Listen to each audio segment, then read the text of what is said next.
अब क्या कहा था जोगजीत रूप में परमात्मा ने कि मैं सभी जीवों को बताऊंगा कि ये काल है और जो साधनाएं तू करवा रहा है वो तेरे सतर की है, तेरे जाल में फंसे रहने की है।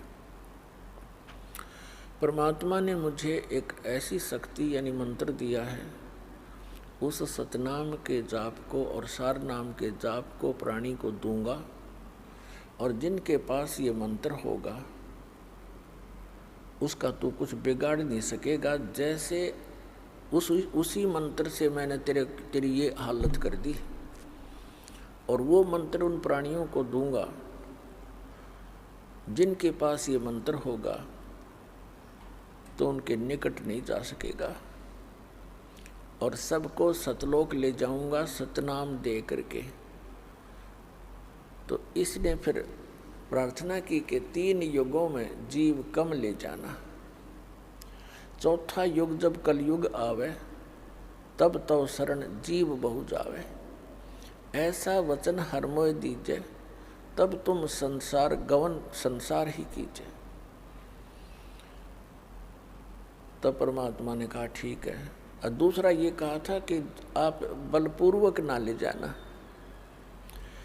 आप अपना ज्ञान देना, आपके ज्ञान को जो स्वीकार करे वो आपका हो, आपकी मर्यादा में रहे वो आपका हो, और आपकी मर्यादा में नहीं रहे और हमारे ज्ञान को ग्रहण करे तो वो हमारा ही हो, उसको बलपूर्वक ना ले जाना। परमात्मा ने कहा ठीक है भाई, तथास्तु, ऐसे ही होगा। क्योंकि मालिक को पता है जब मेरा ज्ञान कोई नहीं मानेगा कोई तो मेरे साथ चलेगा कौन, और मेरी मर्यादा में नहीं रहेगा तो न मैं वहाँ के क्या करूँगा ले जा कर के ऐसे मूर्खों को। ऐसे तो हम पहले थे वहाँ पर, गलती करके यहाँ फिर आ पड़े, तो ऐसे वो मालिक ले जाना भी नहीं चाहता। और दूसरे हम स्वेच्छा से यहाँ आए हैं, स्वेच्छा से वहाँ जाएंगे। जब परमात्मा ने कह दिया तथास्तु, तब उसी समय तेवर बदल गया। यहाँ सभी प्राणियों का ऐसा ही स्वभाव है। जैसे भस्मागिरी ने भगवान शिव जी के द्वार पर 12 वर्ष तक सिरासन पर तपस्या की, ऊपर न पैर नीचे न सिर करके।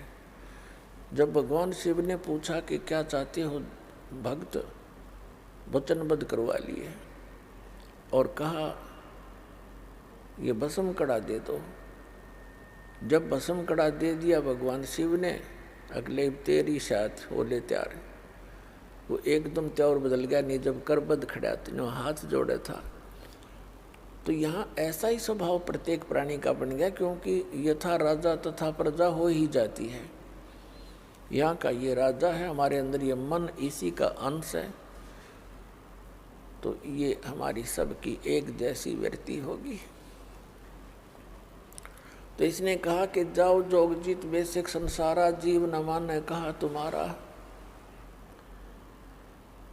जीव तुम्हारा कहा न माने, हमारी ओढ़ हो बाद बखाने, ऐसे रंग दूंगा इनको उल्टे ज्ञान ते, ऐसा परिपूर्ण कर दूंगा, ठोक दूंगा, भर दूंगा इनको। जब तुम जाओगे चौथे युग में, कलयुग में, तो उस समय तक तो ये भक्ति योग्य छोड़ दूंगा कौन ही इनको, या तो नास्तिक बना दूंगा या विकारी बना दूंगा, फिर अन्य पूजाओं पर लगा दूंगा अपने दूत भेज के। 12 पंथ करूं मैं साजा, नाम तुम्हारा ले करूं आवाजा। 12 पंथ नाम जो ले ही, सो हमरे मुख आन समोही। और अनेक पंथ चलाऊं, या विद जीवों को भरमाऊं। तीर्थ व्रत जप तप मन लाऊं, और देवी देवल धाम पुजवाऊं। ये नरे तीर्थ बनवा दिए, नरे धाम बनवा दिए, और ऐसा पाठ पढ़वा दिया नकली संतों, ऋषियों, महर्षियों, आचार्यों और शंकराचार्यों द्वारा कि तीर्थों की पूजा कर, धामों पर माथा टेक, कल्याण हो जाएगा। अरे हमारे सदग्रंथ क्या बताते हैं, हमारा विधान क्या बताता है भगवान का? पवित्र चारों वेद, पवित्र श्रीमद् भगवद गीता, और पवित्र वो सच्चिदानंद घन ब्रह्म की वाणी, कबीर वाणी, ये विधान है परमात्मा का। तब परमात्मा ने कहा था कि काल जब कलयुग बीत जाएगा 5500 वर्ष, उस समय हम जाएंगे वहां पर और तेरे सभी पंथों को मिटा करके एक बना दूंगा। मेरे बच्चों को जो तूने डिवाइड करवा दिया होगा उस समय, क्योंकि सतयुग त्रेता द्वापर तक अन्य कोई धर्म मजहब नहीं था। इब कलयुग के ये ज़्यादा से ज़्यादा 2-2.5 हजार वर्ष, अब जो आज से 2-2.5 हजार वर्ष से पहले, उसके बाद ही हम विभाजित हो गए। लगभग 2520 वर्ष पूर्व हिंदू धर्म के प्रवर्तक आदि शंकराचार्य का जन्म हुआ और 32 वर्ष वो रहा संसार में, फिर उसकी मृत्यु होगी। उसके बाद फिर 2012 वर्ष हो गए ईसा जी के जन्म को। 30 वर्ष की उम्र में उसकी मृत्यु हो गई थी और लगभग 1400 वर्ष हो गए हैं इस मुसलमान धर्म को, हजरत मोहम्मद जी के जन्म को।